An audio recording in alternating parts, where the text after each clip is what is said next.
We're working really hard to make certain we produce, a great road system for as little cost as possible. We're showing we're doing that with spending the third least amount per vehicle mile traveled and have the third best roads. I don't know of another alternative that addresses our long-term needs. Other than? Well, at some point you're going to have to address, bringing in more revenue. I don't say that lightly, but if we're not going to be able to, like I said, pass on as good of a system of roads and bridges as we got from our parents and grandparents. The path we're on now will not work.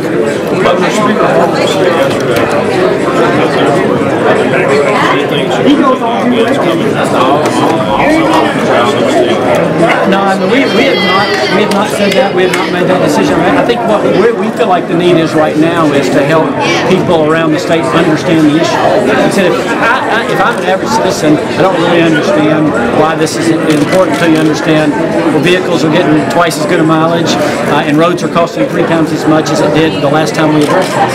And so I feel like at this point in time, our job is to help talking about why we have the situation that we have right now. Do you have a timeline for making a decision about that? Obviously, session will start mid-January, and one of the things I think we'll be doing next is roll out and say, here's what the road programs are, here's the projects.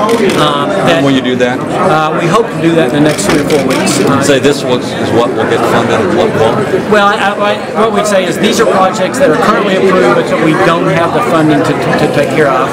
And so while these will happen sometime in the next 25 years, people need to know that they're not going to happen in the next 5 or 6 years.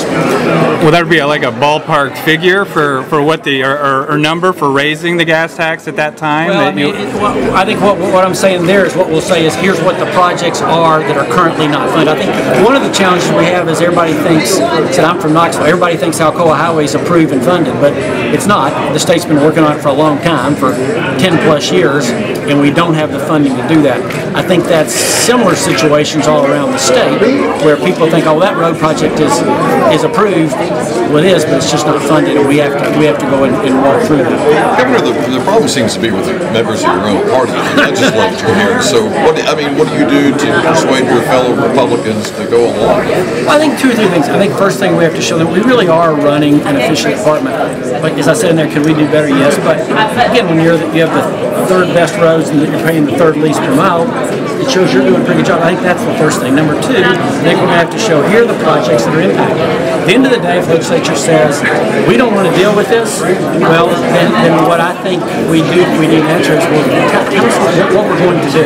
What's the long-term answer to this? Because I guarantee you what we're doing now, it's not the right. We can't keep doing it. We keep hearing, though, that a proposal to raise the gas tax in the upcoming session is dead. Can you say that right now? Well, I always say it's a lie. Well, 2 things. Number 1, there's not a proposal out there, so I don't know how you could say something's dead that people don't know it is. Well, or taking it off the table, or putting it on the table. And then number 2, I would say this is, again, I think people need to understand that's fine, but this project in your area, you need to understand that's not funded right now.